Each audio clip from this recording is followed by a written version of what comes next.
bienvenue dans les services du gouverneur de la région du littoral où se tient en ce moment même la réunion de sécurité de la ville de Douala. Il faut rappeler que les premières résolutions sont déjà connues. L'interdiction formelle de circulation aux engins à 2 roues à usage commercial, encore appelé Benskin, dans la ville de Douala entre 20h et 6h du matin.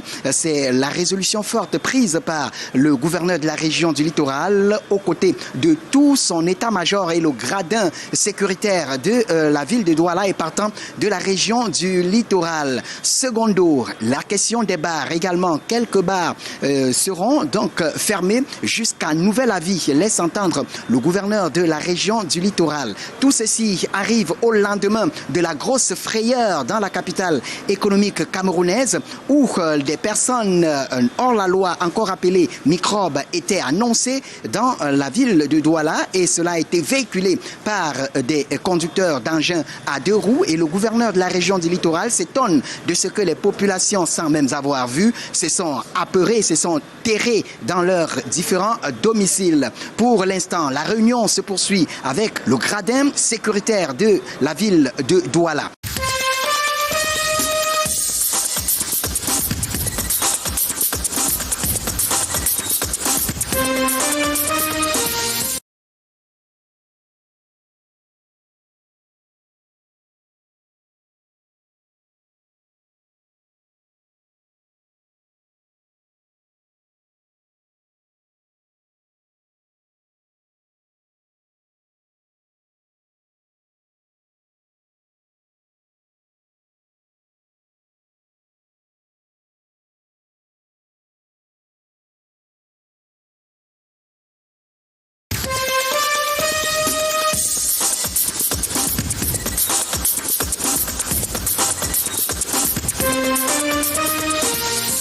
Des fêtes de fin d'année paisibles dans le nord-ouest et l'ouest.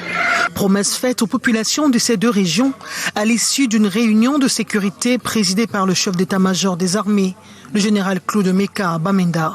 C'est après atterrissage par hélicoptère qu'il a tenu cette 2e réunion d'évaluation de routine pour 2022. C'est la base Air Force 501 de l'aéroport de Bamenda qui en a servi de cadre. Nous avons eu donc des recommandations et des décadages pour que les fêtes de fin d'année se déroulent dans les bonnes conditions et qu'on aborde très bien le nouvel an 2023. Et c'est aussi une occasion pour lui de communier avec les forces de défense et de sécurité qui sont installées ici dans la région du Nord-Ouest. Il a examiné le respect des instructions antérieures avant d'énoncer de nouvelles directives visant à sécuriser les régions de l'Ouest et du Nord-Ouest. He really appreciates what has been done. He take off very happy with what he have heard and what he have seen. And he gave instruction to every meeting here to assure population for Northwest and West that they will have the best Christmas and the best New Year 2023. I thank you. Une séance à huis clos a été tenue avec le général Boubadobe Créo, commandant de la 5e région militaire interarmée, le colonel Amadou du 5e secteur de santé militaire, des officiels supérieurs de l'armée tels que les généraux Baba Soulé, Daniel Ndjok et Lokobi et les officiels permanents de la défense des 2 régions. Avant de quitter Bamenda, le général René Claude Meka a eu droit à une courte manœuvre militaire et motorisée.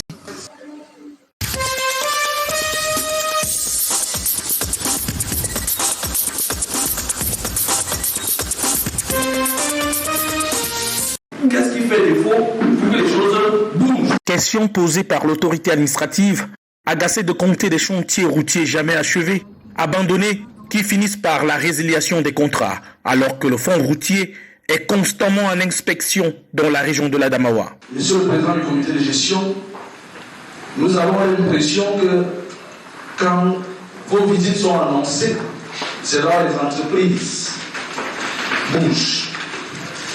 Et les populations que nous représentons pensent que nous sommes de mèche avec vous. Illustration sur l'axe pharmacie-Adama, champ de prière, intersection Garbanane.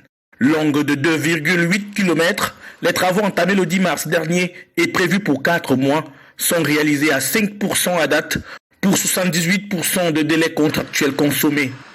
Constat fait par le comité de gestion du fonds routier, les missions de contrôle se comportent en avocat des entreprises contractantes au lieu d'être les yeux de l'État. Le rythme est lent. L'entreprise doit démultiplier les équipes et démultiplier le matériel pour que les travaux avancent suffisamment. Et le fonds routier verra pour sa part que les paiements ne peuvent être exécutés que si l'entreprise respecte ses engagements. 97 millions ont déjà été avalés par l'entreprise en charge, en guise d'avance de lancement sur un coût global d'1,9 milliard. Elle assure que dans 3 mois, cette voie sera achevée. Ils nous ont dit fin mars. Nous avons dit fin mars, ça ne veut rien dire. Il faut que nous soyons en mesure de dire, bon, au bout d'un mois, voici ce que vous avez fait. Ça ne peut pas continuer comme ça s'est fait jusqu'ici. C'est pas possible. Sorti de cette poussière renversante, le reste de la visite s'est passé de toute joie.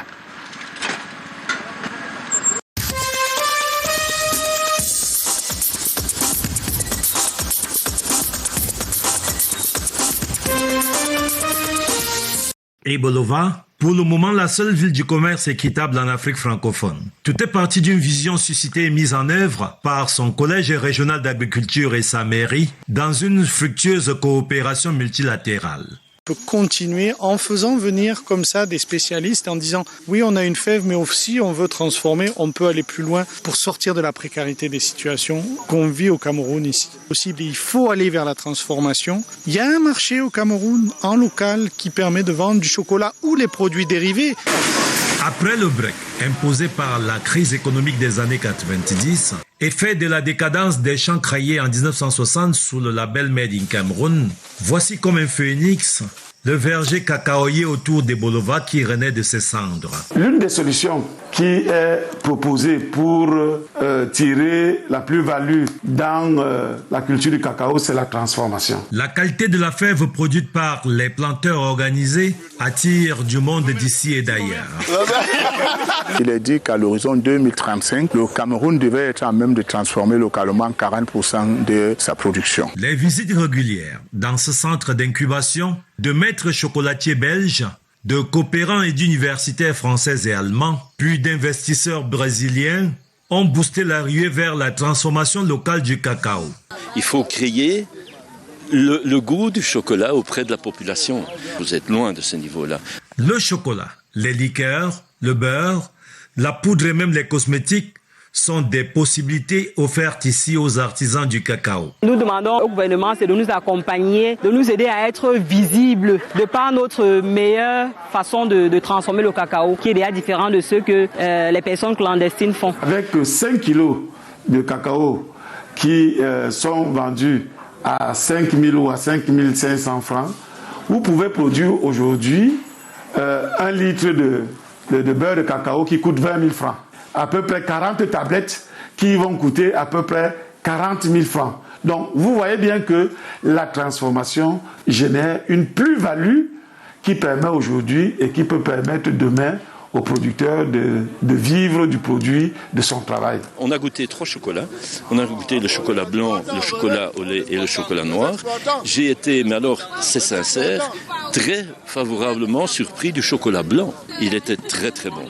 J'ai été un peu moins impressionné par le chocolat au lait et le chocolat fondant, où je pense qu'on pourrait avoir un peu plus le goût du cacao, de votre bon cacao. Les jours qui viennent s'annoncent riches de promesses dans la chaîne des valeurs du bon cacao, mais à une condition cependant. Savoir d'où sortent effectivement ces produits et par qui ces produits sont transformés. Il y a le packaging qui élimine beaucoup de nos produits dans des rayons.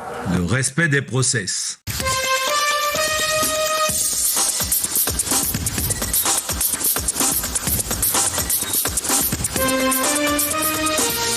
L'ancien d'église Martin Gimbous du consistoire Sanaga est le nouveau modérateur du synode Bassa Cameroun.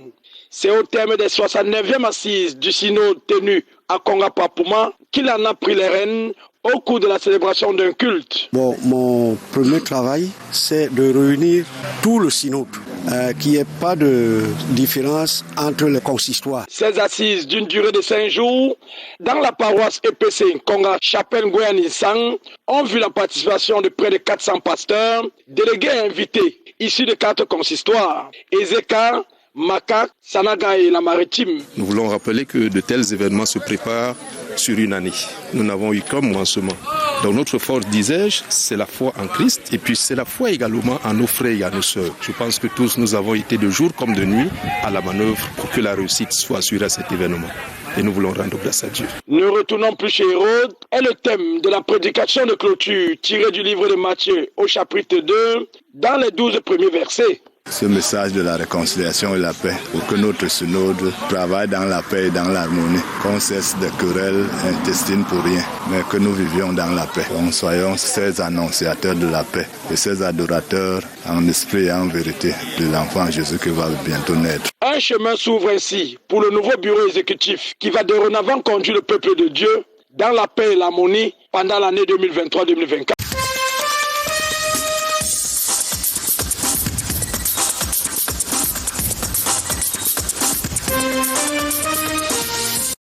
C'est un dimanche de joie à la cathédrale Saint-Joseph de Kribi, célébré avec solennité par l'évêque du diocèse de Kribi. Chacun de nous doit pouvoir le bâtir avec son intelligence, avec sa force et ce collégialement.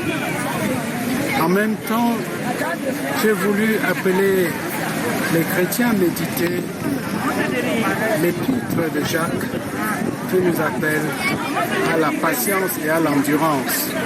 Les consécrations et les bénédictions ont meublé ce 3e dimanche de l'Avent. Les membres de l'Association des femmes catholiques et des épouses des avocats de l'Océan étaient à l'honneur. Nous avons voulu confier notre première sortie à l'Éternel afin qu'il puisse nous soutenir pour également donner une lueur d'espoir à ceux qui sont dans le besoin, c'est-à-dire les désemparés et les nécessités. Par ailleurs, l'évêque encourage les chrétiens à s'engager dans les activités de l'Église. C'est donc l'occasion pour les remercier pour leur engagement dans la vie de l'Église, les appeler à être des femmes et vraiment des femmes catholiques. Et pourquoi on n'aurait pas aussi des hommes catholiques dans notre diocèse? C'est le début d'une aventure pour ces nouveaux consacrés.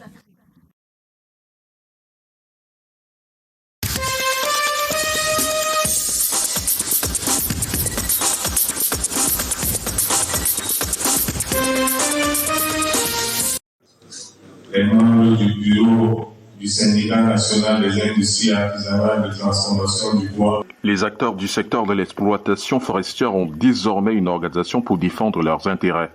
Le syndicat national des industries artisanales de transformation du bois et activités connexes du Cameroun vient de voir le jour dans la ville de Ngaoundéré. Si le ministère des Forêts, le ministre, pouvait nous faciliter la tâche d'avoir des titres. Parce que pour avoir les titres, c'est pas facile. Fonctionner dans la légalité, c'est ce qu'on veut. Et on a aussi un problème de tracasserie routière qui dérange notre activité. Cette organisation naît avec déjà de lourdes responsabilités. Les membres de ce syndicat ont pour objectif non seulement de se conformer à la loi et réglementation en vigueur afin de mieux préserver leurs intérêts. Bon, nous avons constaté que beaucoup d'exploitants fonctionnent dans l'informel. Des fois, ils ont des problèmes des impôts, des problèmes des taxes, on n'arrive pas à les retracer. Et par la suite, quand ils vieillissent, on ne sait pas là où ils terminent. Ce syndicat est né d'un commun accord des acteurs du secteur. Des séminaires de formation sont annoncés dans les 5 départements de la Damawa pour initier et sensibiliser les membres à la création des entreprises et promouvoir l'économie sociale.